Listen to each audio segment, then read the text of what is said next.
Hey guys, so starting a new project today, and I am going to be upgrading my table saw. I got a very super cool tools. This like his version of a Biesmeyer style fence. So it comes with this square, this T-square, and it has its parts, which is like a cam lock and stuff, and it's made to fit on a regular Biesmeyer style table saw.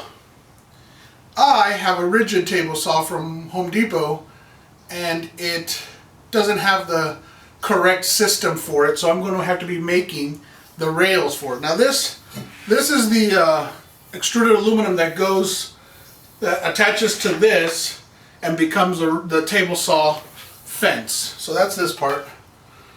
These over here are what I'm going to be fabricating to make the table saw work with this style fence. So basically what happens is these two get attached to each other, and they get attached to the side of the table saw, and so that when this rides like this, and when you lock it down, it squares up using basically the square. So it should be a much better system than the one that's on here now.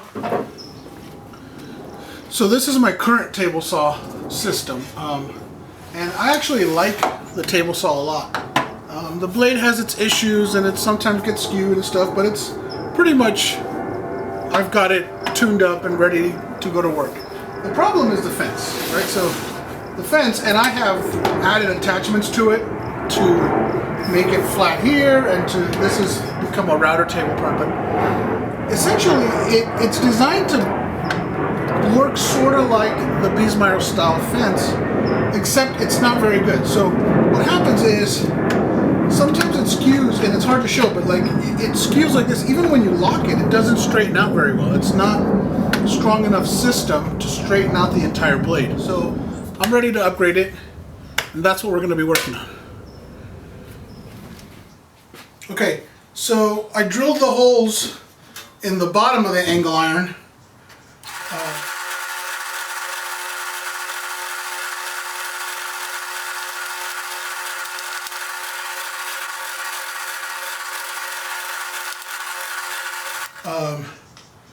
Using a 13/64 drill bit, because that's the drill bit for tapping the quarter 20, which the tube gets tapped. But I drilled it on this, and I spaced them out every 9 inches, and that worked out pretty well. There's one in here that's not 9 inches, but that's just because it wasn't an even gap. So what I'm going to do now is I'm going to transfer these hole locations onto the tube, and I'm using this 3/4 by 3/4 inch aluminum bar as a spacer, because there needs to be a 3/4 inch gap between the front of the angle iron, which gets attached to the table saw, and the tube, so that it has enough, so that the T-square has enough room to slide through. So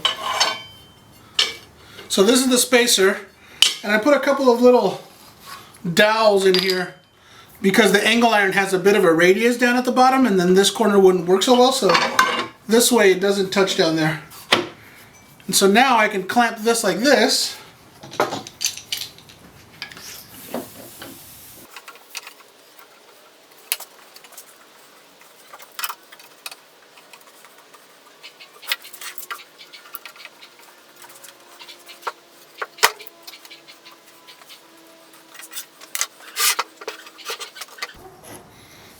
and this gives me access to the holes that I just drilled into this angle iron.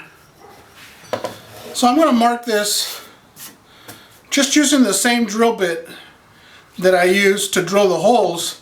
I'm not going to go all the way through, I'm just going to mark it and then take it to the drill press, that way I can get a nice square hole.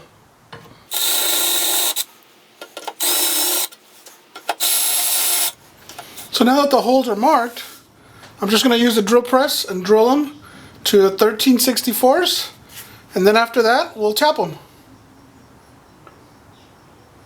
So a little oil.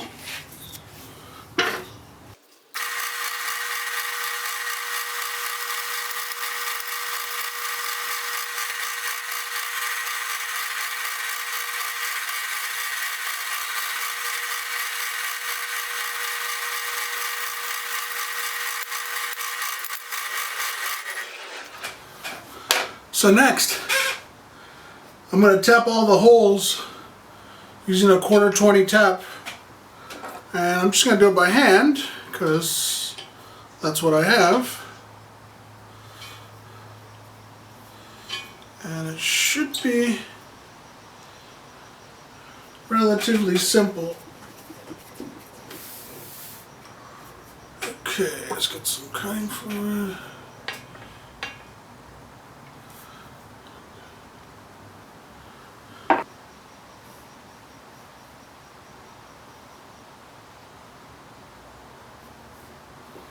And you want to go about a half a turn and then back to break the chip. And then,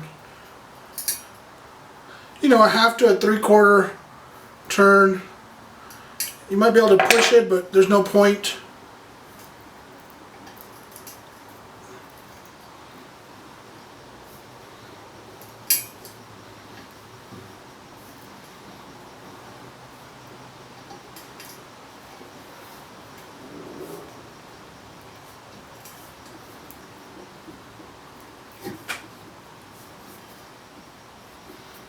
And you'll be able to feel when you go all the way through, because all of a sudden you feel like you don't have to go back anymore.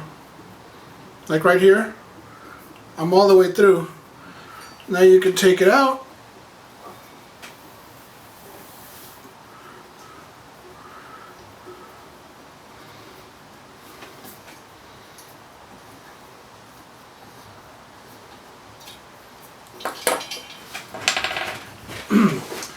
Make sure we blow some compressed air just to clean any chips. And then the test. There it is. Easy peasy. So now I'm just going to open up these holes with a bigger drill bit to give me some better clearance. Since the tube is tapped, this needs a little bit of wiggle room so that when I put the bolt in, it gives me the access to square it up and then tighten it down.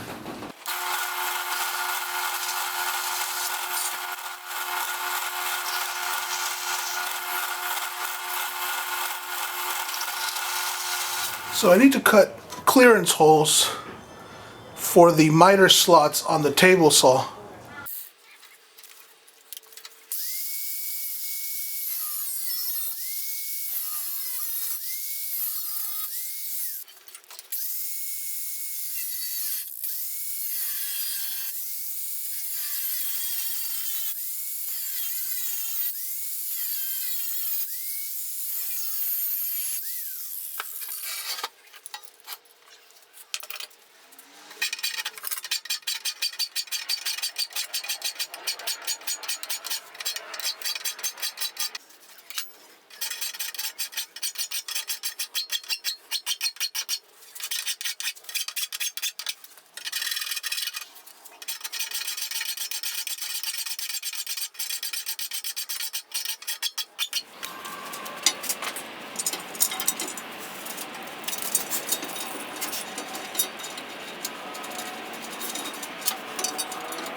And to check the level of this so that it's parallel to the top, I'm actually going to use my,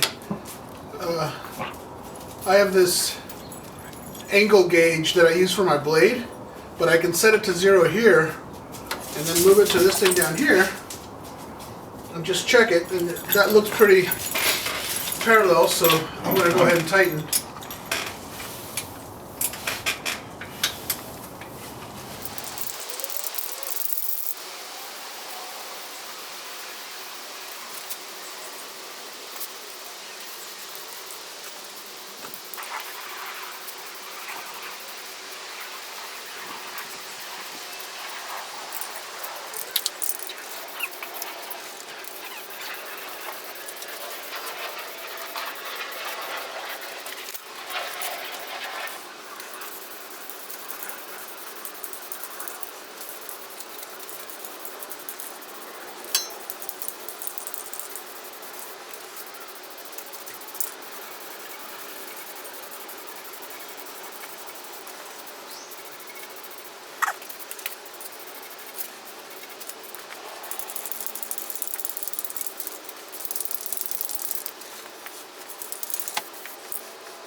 So while the rails are drying, I'm going to start putting together the very super cool tools fence. Basically what I've done up to this point, I slid the extrusion onto here. It just screws in, well, it slides in with these T-nuts in here, and it's got Allen bolts here. I also added the little foot, I guess you could call it, at the bottom of this. It comes with bolts. Let's see. So the first thing is the flapper.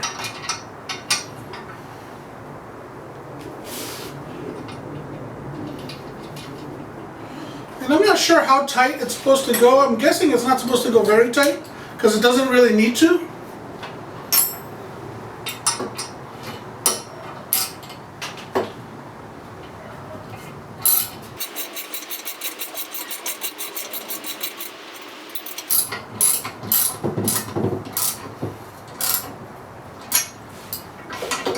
Yeah, so that stays loose, so there's no point in tightening the bolt too much. And the two different size bolts, one for the flapper and the other one for the cam.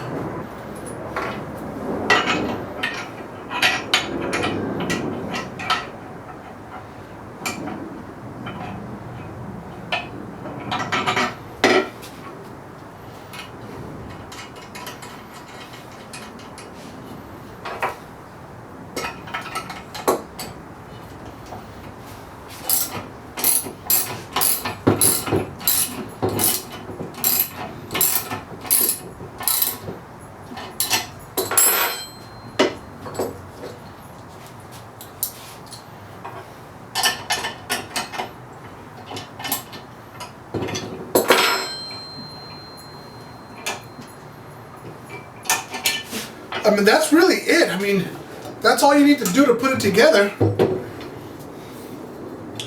And I will be cutting the aluminum extrusion to size. Once I fit it on the table saw and I mark it, and that'll be the last thing I do. And I also want to like file down or sand down some of the edges because they're a little sharp. Oh, and let's not forget the, it does come with the little plate for the measurements, and I'm probably going to put that on. Well, I can put it on now actually.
So we're on the home stretch.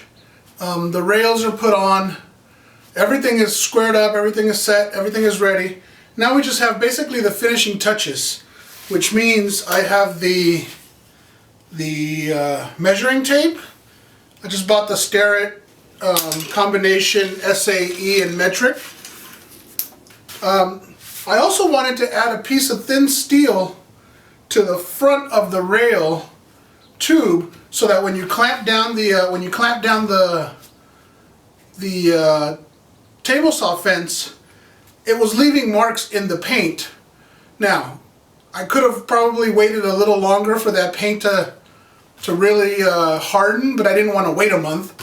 So I was going to put a piece of thin steel, kind of like a really thin ruler piece of steel, and couldn't find it anywhere at the regular big box stores or anything like that. So I went back to the steel yard where I got the steel for the rails, and the thinnest piece that they had already in kind of a strip or bar is 1/8 inch, and that was way too thick. I mean, I wanted a 32nd of an inch or thinner. So I was asking them if they could cut it off of a big sheet, you know, cut off a 1 inch by 60 inches thing, and he was worried that cutting it, because I guess they use some kind of guillotine, he was worried that cutting it would warp, it would twist, and it wouldn't be straight or it wouldn't be flat, and he didn't want to set it up if it wasn't going to work, and then I'd have to pay for the cut and all that stuff. So I said, well, let me look around, see what else I can find. And I looked around, I couldn't find anything. I found some offcuts of sheets that would have worked, but they weren't long enough. So I was a little bummed out at first, but then I started looking around, and I found in a scrap bin this thing. And it wasn't like this, I rolled it up, but it was this long ass piece of steel, perfect thickness, already black. And I was like, what is this? And basically what I found out, it's when they get their sheets on their pallets, it's the strapping that's holding everything together. And I'm like, this is perfect for me. So I grabbed a piece, the thing was like 20 inches long, 20 feet long. So I'm like dragging it out the steel yard, and I asked the guy, do you guys sell this stuff? I mean, it was in your scrap bin, is it trash? He's like, well, we can sell it to you for scrap value. And I was like, okay, well then I need to cut it at this piece. I'm only going to need like 60 inches. He's like, well, you know, I can't cut it because if I have to cut it, then I have to charge you for a cut. So I was like, okay, well, how much is the scrap value? And he's like, let me find out. And so he starts to sit down on his computer, and then he's like, you know what, it's not even worth me going through the whole thing, so just take it, it's yours. So I brought it home. Thing cuts like a charm. I just used some shears. I added a little chamfer in it, sanded the edges so it's not sharp, and it's going to work perfect. I mean, it's already black. It's not even going to contrast with my table saw, so that was a big old score. So I put a piece of double-sided tape on the back of this, and now I got to try to put it on here as straight as possible. I got one shot at it because this is I actually used carpet tape, which is really strong. Try to get this as perfect as possible.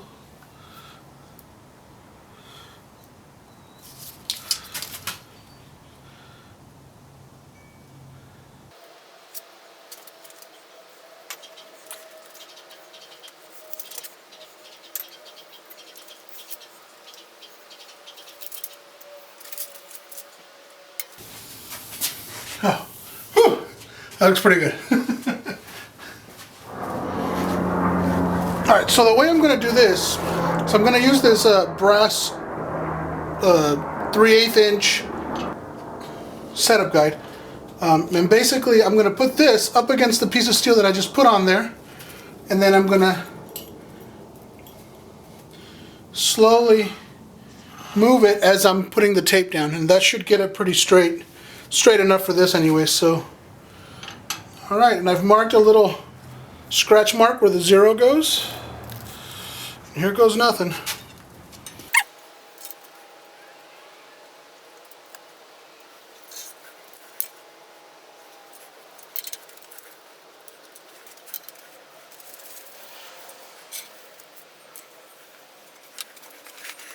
if you're off a little bit this way at the 0 mark, it's okay because the pointer has enough wiggle room to set that back to 0 perfectly. Okay, so I've put the table saw fence on. I've set it up to there, and I was gonna remove this in case it moved after I put the tape on, but it's right at 0, so that's fine. I did check. I checked it for square this way, and it's right on, but if it wasn't, these two screws right here, you move them like this to tilt the wing back and forth. I also checked it this way, and it's perfectly parallel to my miter slot, which I'm about 85% confident is parallel to my blade. This rigid table saw is known for that blade to not be perfect, but I've gotten it pretty good. So I guess the only thing left to do is make a test cut, right? I'm going to put it right at the 3. Let's take a piece of plywood and let's make our first test cut.